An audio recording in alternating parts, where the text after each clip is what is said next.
네, 생방송으로 보내드리고 있는 부동산 골든타임 함께하고 계십니다. 매주 월요일 이 시간 여러분과 함께 부동산 고민 해결해주고 계시는 부동산 전문가 계시죠? 바로 소개해드립니다. 주식회사 오성DNC의 윤동순 대표 함께하셨어요. 대표님 어서 오세요. 네, 반갑습니다. 안녕하세요. 네, 대표님과 몇 주간에 걸쳐서 이 태양광 산업과 관련된 이야기 좀 자세하게 나눠보고 있습니다. 그만큼 많은 분들이 좀 관심 갖고 계시는 분야가 아닐까 싶은데요.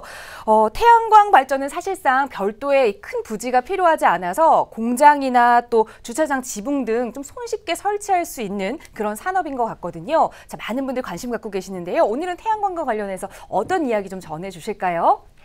네, 주위에 그 태양광 발전소를 지어서 수익이 많이 난다라는 말씀들을 많이 듣고 있는데, 과연 이 태양광 발전소를 어떻게 진행하는지 또 이런 절차에 대해서 궁금하신 분들이 많은데요. 오늘 그 절차에 대해서 좀 말씀을 드리도록 하겠고요.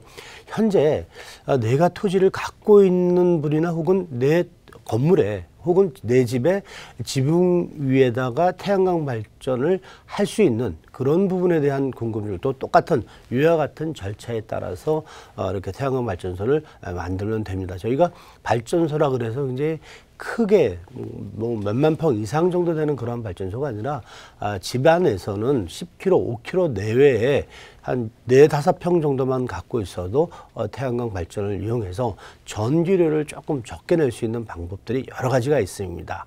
이러한 방법에 대한 절차를 말씀드릴 거고요. 태양광 발전을 왜 해야 되는지도 굉장히 궁금하신 분들이 많은데, 실질적으로 재생에너지를 이용한 발전 사업 자체는 정부의 정책 방향이기도 하고요.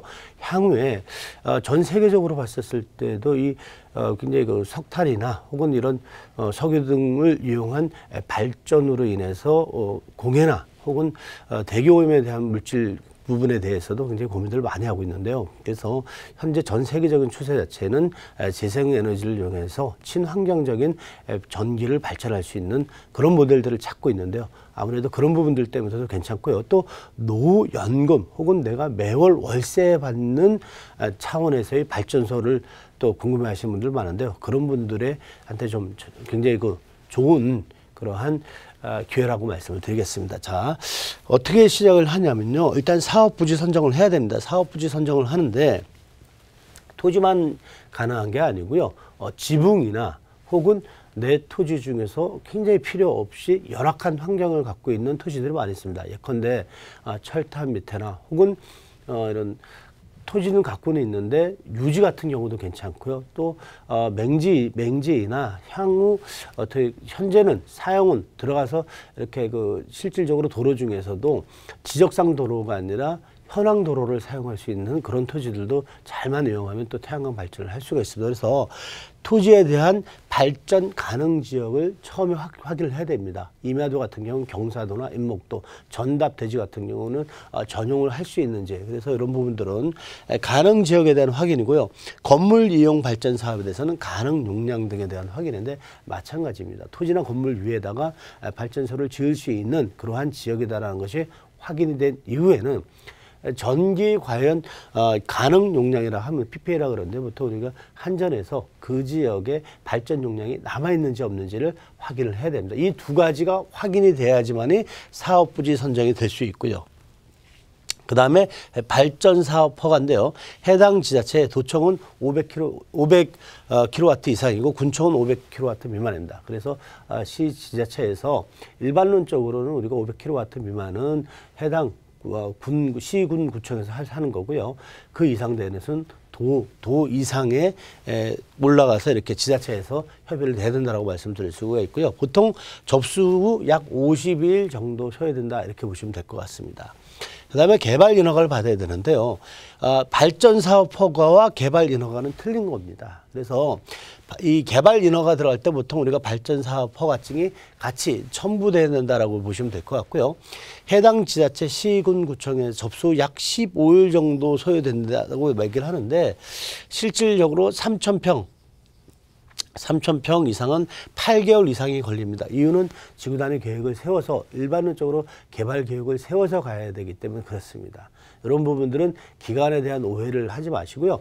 보통 우리가 3,000평 미만 같은 경우는 한 4개월에서 5개월 내에 인허가가 난다, 이렇게 보시면 되고요. 제일 중요한 거, 지금 주민농이죠. 요즘은 민원들이 많아서 주민 동의서가 꼭 필요한 그러한 것들이 있기 때문에 일반론적으로 내 땅이나 내 토지 위에 개발 행위가 나오고 발전 허가가 나온다라고 했었을 경우에 주위에 민가가 많이 있는 경우에는 동의서 혹은 또 인근 지역에 좀 떨어져 있지만 주민 동의가 필요한 지역도 있습니다. 그래서 이런 부분들 꼼꼼히 체크해야 되고요.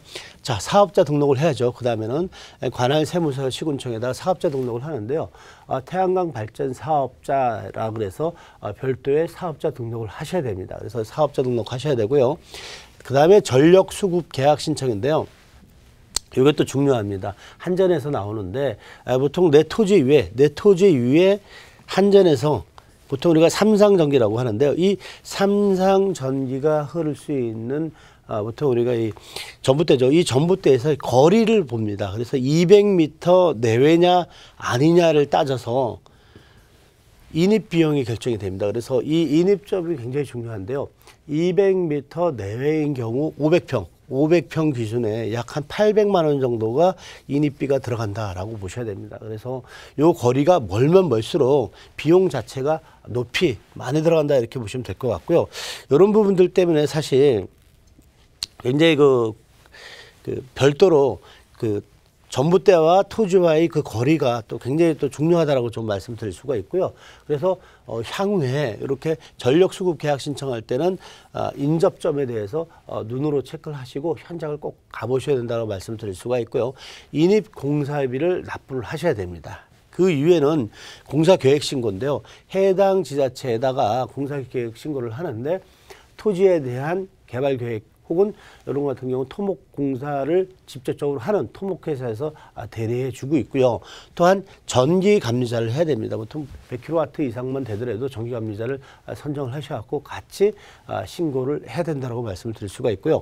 설치공사죠. 그 다음에 요 신고가 끝난 다음에 설치공사를 하셔야 되는데 토목공사, 전기공사, 구조물공사 이 세 개가 가장 큽니다.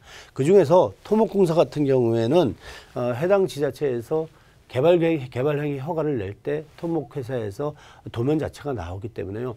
이 도면만큼에 따른 토목회사를 섭외를 하셔야 되는데 토목회사 같은 경우는 약 한 3군데 정도를 견적을 내시는 게 중요합니다. 토목공사에 따라서 가격대도 틀려질 수가 있고요.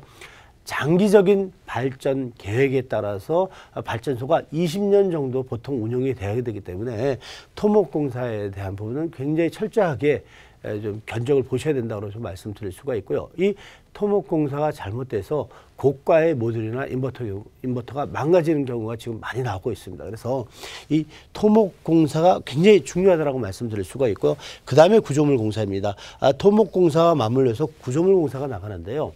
이유는 한번 비가 오면은 토지 같은 경우 특히 이 야산에다가 일부 토목공사가 덜 된 경우에 이렇게 구조물 공사를 해놓은 경우에는 구조물 자체가 흔들릴 수밖에 없고요. 구조물 위에 있는 모듈 자체가 깨질 수밖에 없습니다. 그래서 이런 부분들은 아예 토목공사를 하실 때, 토목공사 설계를 하실 때 향후에 우수로 인해서 집안에 조금 어떤 크랙이 가거나 문제가 생겼을 때 이 구조물까지 문제가 생기는 부분에서 철저하게 좀 그런 부분들을 체크하셔야 된다고 말씀드릴 수가 있고요. 전기공사는 뭐 모듈 인버터 관련돼서 얘기를 하는데 이것도 한 2-3군데 견적을 보셔갖고요.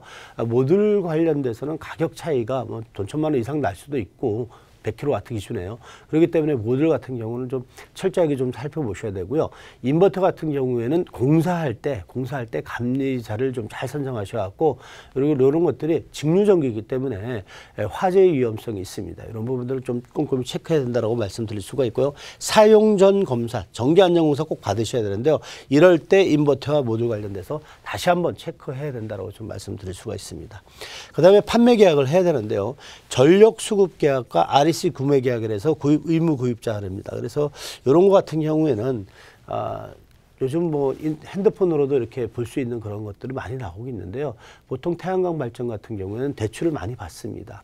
대출을 받기 조금 좋은 조건으로 하기 위해서는 아무래도 계약서 자체가 한전 계약서가 20년 장기 계약이 된 것들이 굉장히 좋습니다. 그래서 보통 뭐 단기 계약으로 좀 더 수익이 높고 낮음이 있을 수가 있는데 이런 태양광 발전소 100kW 이상 하시는 분들은 오히려 저희 같은 경우는 20년 장기 계약을 추천합니다. 물론 장기 계약을 하면은 비용 자체가 조금 떨어질 수가 있습니다. 단기적으로는 비용이 떨어질지 몰라도 장기적으로 봤을 때는 수익률을 담보할 수 있고 내가 시설비에 넣었던 것을 이렇게 다시 돌려받을 수 있는 부분이 있기 때문에 요즘 같은 경우는 저희는 꼭 장기 계약을 이렇게 주선을 많이 하고 있고요. 아무래도 고가의 장비나 고가의 구조물들이 들어가기 때문에 20년 장기 계약으로 하는 것이 훨씬 유리하다고 좀 말씀드릴 수가 있습니다.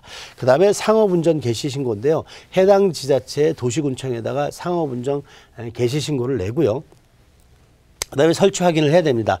에너지관리공단 확인과 전력고로세에 가입을 하셔야 되고요. 마지막으로 REC 발급이라 그래서 이게 이제 그 가중치입니다. 가중치 발급을 받아서 판매 계약 관련돼서 수익을 조금 더 올릴 수가 있고요. 요 다음에 이제 나오는 것이 이제 운전입니다. 운전해갖고 여기서 나오는 부분들에 대해서 한전에서 수익을 나눠받을 수 있는 그러한 부분인데요. 굉장히 그 복잡합니다. 복잡한 것들이 많이 있는데요. 어떻게 보면 한번 작은 내 집 근처에다가 혹은 내 집에다가 3kW, 5kW 정도를 작은 걸 한번 시범 삼아서 운영을 한번 해보시고요. 그 다음에 100kW, 500kW 이렇게 좀 단계별로 올라가는 것도 하나의 방법인데요.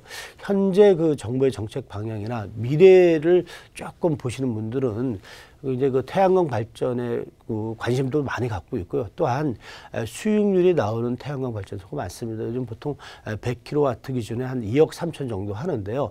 2억 3천 기준에 지금 많은 그 분양하는 그 회사들이나 아니면 마더회사에서 얘기하는 것이 보통 100kW당 한 240만 원 월 수익이 나온다라고 얘기를 합니다. 그 정도가 기준치라고 보시고요. 여기서 플러스 마이너스 생각을 하셔갖고 수익률 계산을 하시고 투자하셨을 때 굉장히 그 수익형 부동산 혹은 수익형 발전 사업 모델로도 굉장히 괜찮은 그러한 태양광 발전이라고 말씀을 드리겠습니다.